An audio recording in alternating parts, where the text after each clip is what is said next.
వి gold trusted gold buyers. మీరు తాకట్టు పెట్టిన బంగారాన్ని విడిపించి ఈ రోజు ఉన్న మార్కెట్ ధరకు కొనబడను.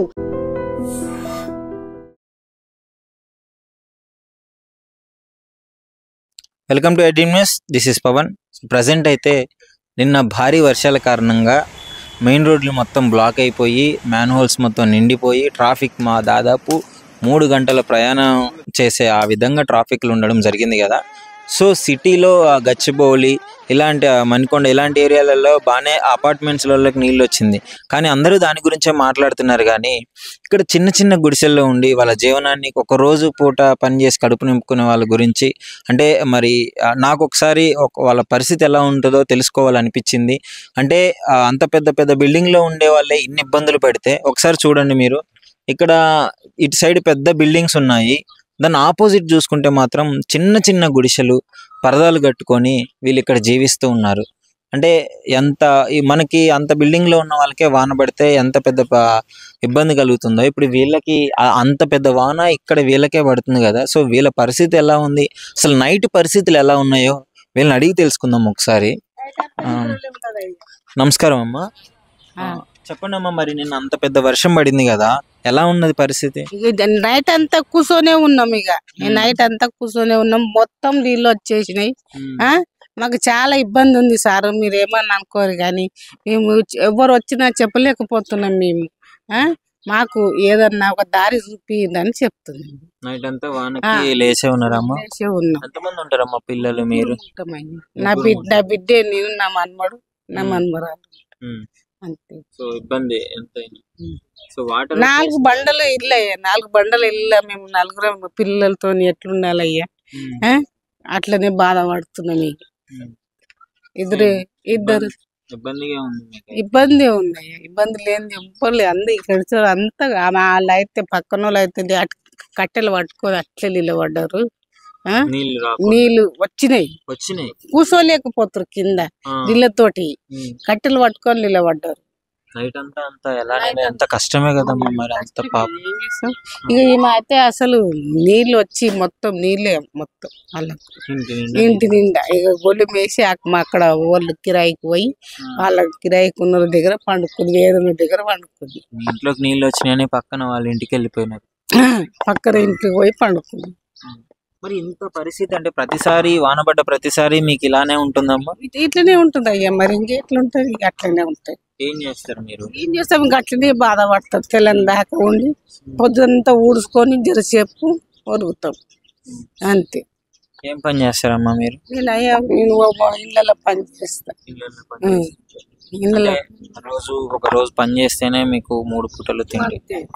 ఇక వాళ్ళు పెట్టింది తింటాం, ఎంతో అంత పెడతారు తింటాం, అంతే. ఉన్ననాడు వండలేనాడు అంత వండుకుంటాం, రాసిన బియ్యం వస్తాయి ఎంత వండుకుంటాం. సో మరి ఏంటి మీ పరిస్థితి ఇప్పుడు? ఏం కావాలని కోరుకుంటున్నారు? ఇల్లు కావాలి, ఇల్లు ఒకటిగా అయితే ఇల్లు ఇస్తే బాగుంటది. సో వానపడ్డ ప్రతిసారి మీకు ఇదే ఇబ్బంది. కరెంట్ ఉంటుందమ్మా మరి కనీసం అంత? కరెంట్ మాకు మీటర్ లేదు, వాళ్ళకి అక్కడ నుంచి ఒక్కరు తీసుకున్నారంటే మీటరు అవి 50 ఇళ్ళకి వచ్చింది మీటర్. ఆయన ఎవరో డబ్బులు ఉన్నాయన డబ్బులు పెట్టి వాళ్ళు తీసుకున్నారు, అంటే ఆస్తి ఉన్నది ఆయనకు, ఆస్తి పెట్టి తీసుకొని అందరికి ఇచ్చిర్రు అన్నమాట కరెంట్. ఇప్పుడైతే మీకు గవర్నమెంట్ నుంచి ఏమైనా సహాయం అందితే బాగుంటుందని కోరుకుంటున్నాం. సహాయం కావాలని కోరుకుంటున్నాం. మాకు ఎక్కడ పోయి అడగాలనో మాకు తెలియదు, మేము ఎక్కడ పోవాలనో మాకు అంత ఐడియా లేదు. అది. నమస్కారం అమ్మా. చూడు ఎక్కడమ్మా మీ ఇల్లు? ఎక్కడ? ఇక్కడనే. అసలు ఏంటి ఎలా ఉంటది పరిస్థితి వానలు పడ్డ? వాన వస్తే నైట్ అంతా కూర్చొని ఉంటుంది, మొత్తం ఉరుస్తుంది, పిల్లలు ఉండరు. నైట్ 4 పిల్లలు కూర్చోడం వస్తుంది. చాలా ఇల్లు గిట్ట నిండిపోతే బయట ఎవరింట్లో పక్క పంటి పడుకుని వచ్చినట్టు బయట వాళ్ళని అడిగి వాళ్ళ దగ్గరికి షెల్టర్ కోసం వెళ్ళడమే, పడుకుంటాం. మరి బాధ అనిపించదమ్మా అట్లా వానలు వచ్చినప్పుడు పిల్లల్ని తీసుకొని ఒక దగ్గరికి వెళ్ళి తలదాచుకోవడం? దానికి మా బాధ ఎవరికి చెప్పుకోవాలో అర్థం అవుతలేదు. ఏంటి నైట్ పరిస్థితి ఎలా ఉంది చెప్పండి? ఫస్ట్ నైట్ వర్షం పడితే అసలు పడుకోలేదు పిల్లలు, నేను కూర్చొనే ఉంటాం. ఇంకా ఏడ గుడిచి కూలిపోతుందో భయంగా ఉంటది. అదే అదే ఒకసారి ఇల్లు చూపిస్తారా మాకు? దాన్ని ఇక్కడ ఇంత హైటే ఉంది కదా, దీని మీదకి కూడా నీళ్ళు వచ్చేసినాయి. ఆ. సో చూస్తున్నారు కదా ఇక్కడ, అంటే ఇటు సైడ్ అండి, అక్కడ ఇల్లు పాపం, అంటే వీళ్ళ పరిస్థితి ఎలా ఉందో చూడండి. ఆ చెట్టు పెద్ద కొమ్మ ఇది కుంగిపోయింది, కుంగి ఆ రేకుల మీద పడిపోయింది. పాపం వాళ్ళు నైట్ అంతా నిద్రపోకుండా ఇక్కడే ఉన్నారంట. ఒకసారి మీకు వాళ్ళ ఇల్లు కూడా చూపిస్తాను, ఎందుకంటే క్లియర్ గా మీకు చూపిస్తేనే వీళ్ళు ఎలాంటి పరిస్థితుల్లో ఉన్నారో మీకు అర్థమవుతుంది. బోర్డు అంతా తడిసిపోతుంది, షార్ట్ వస్తుంది అని భయంగా ఉంటది. ఇంకా పిల్లల్ని తీసుకుని బయట ఇక బిల్డింగ్ కిందనో ఎన్నో పడుకుంటాం. మరి వాన పడ్డంతసేపు ఎక్కడ ఉన్నారు? ఇక్కడే ఉన్నారా? లేదు, బయటకి వెళ్ళాం, మళ్ళీ షార్ట్ వస్తుంది. నీళ్ళు వచ్చేసినాయి ఇక్కడ ఎంత వచ్చింది ఒకసారి, ఏంటి నీళ్ళు మొత్తం నిండిపోయింది. ఇక్కడ మనకి చేమ తెలుస్తుంది కాలు పెడుతుంటే, మరి పొద్దునకి దిగిపోయింది. దాదాపు ఎంత లోతు వచ్చిందమ్మా ఇక్కడికి? వచ్చింది ఇక్కడ దాకా వచ్చింది, ఇక్కడ వరకు వచ్చింది. మరి ఎట్లా అంటే ఏంటి పరిస్థితి? మీరు ఏం కావాలని కోరుకుంటున్నారు? ఇంత చిన్న ఇంట్లో మీరు ఇంత మంది ఉంటున్నారు, సాయం కావాలి. ఏం చేయాలి? సహాయం కావాలని ఉన్న వాళ్ళ దగ్గర నుంచి కోరుకుంటున్నారు. ఎప్పుడన్నా వరదలు వచ్చినప్పుడు మరి కరెంటు ఇదంతా ఇబ్బంది కదా మీకు, వస్తూనే ఉందా మంచిగా? ఎవరు పట్టించుకుంటలేదు సార్, ఎక్కడికి వెళ్ళాలో అర్థం అయితే. ప్రభుత్వం మీకు మంచిగా సహాయం చేస్తా చెయ్యి సార్, మీకు దండం పెడదా. పిల్లలు ఉన్నారు, నలుగురు పిల్లలు, మీరా? 5గురు, మొత్తం 5గురు. కరెక్ట్ గా కూర్చుంటే ఒక 2-3 ఉండడానికి కూడా సరిపోని ప్లేస్ లో 5గురిని వేసుకొని, ఇంత మీరు ఇల్లు ఎంత ఇరుగ్గా ఉందో చూడండి. ఇందులోనే పాపం ఇంత వర్షానికి కూడా ఉంటున్నారు.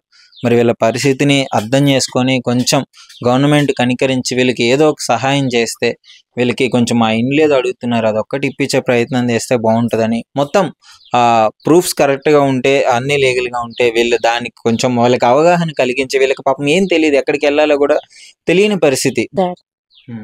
దండం పెడతాం. ఇక్కడ వర్షం వస్తే ఇల్లంతా నానిపోతుంది. పిల్లలు ఇద్దరు మంచం మీద వంటారు, పిల్లలు ఇద్దరు. నేను నా బిడ్డ కింద వంటాము. మేము తడిచి ముద్ద అయిపోతున్నాము. మాకు ఇంత చిన్న 4 ఉంటాం. అన్ని ఇంట్లోనే ఉన్నాయి మాకు.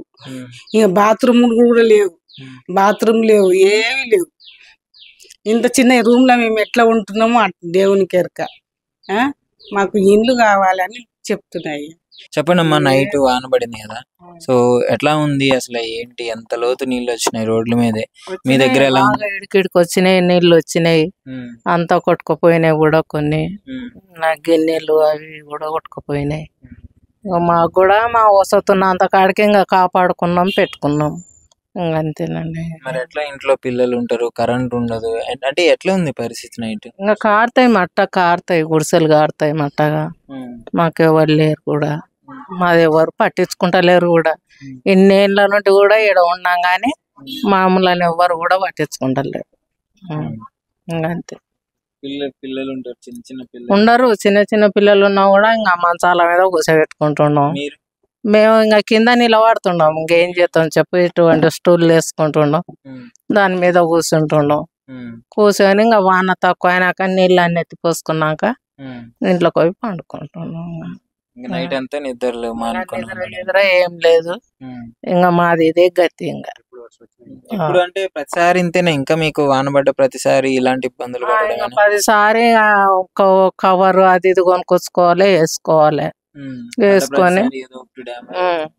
వేసుకొని పెట్టుకోవాలి. ఇంకా ఎట్లా మీరు ఏం పని చేస్తుంటారు? మేము ఇంకా ఇదే కూలి పని చేసుకుంటాం. ఇంకా ఇప్పుడు వానలు పడ్డప్పుడు కూలి బంధు, ఇంకా ఉన్నది తింటున్నాం, లేని మరసం పోకుంటాం. మరి ఎట్లా ఏంటి మరి? ఏం చేస్తాం చెప్పు, ఎవ్వరు లేరు కూడా పట్టించుకునే వాళ్ళు. ఇంకా ఏమన్నా మా రెక్కల కష్టం ఏం తింటున్నాం, ఇంకా అంతే సంగతులు. ఇంకా ఉపాసం ఉంటున్నాం, పంతున్నాం. నైట్ అంత వర్షంలో ఇంట్లో సామాన్లు కొట్టుకుపోయేంత వాన వచ్చింది కానీ ఎవరు వచ్చి ₹1 సాయం చేసిన వాళ్ళు ఎవరు లేరు. ఎవరు మమ్మల్ని నటకాయించేటోళ్ళు ఎవరు లేరు. అంత బిల్డింగ్లు ఉన్నా కూడా అయ్యో గుడిసెలు కదా ఇట్లా ఇబ్బంది పడుతున్నారు కదా అని కూడా ఏం లేదు. ఇంకా మాతి పనులు మేమే వాడుకుంటున్నాం, అంతే. నిజంగా ప్రస్తుతం ఉన్నటువంటి సమాజం దేనికి ప్రయారిటీ ఇస్తుంది? ఆర్థిక సంబంధాల చుట్టూ మాత్రమే తిరుగుతుంది. మళ్ళీ ఎన్నికలంగానే చాలా విరక్తి కలుగుతుంది. మంచి అనిపిస్తుంది కదా, లేడీస్ కూడా ఛాలెంజింగ్ జాబ్స్ చేసినప్పుడు చాలా బాగుంటది. ఫుడ్ డెలివరీ ఇవ్వటానికి వెళ్ళినటువంటి డెలివరీ బాయ్ అనిల్ పై కళ్ళ ముందు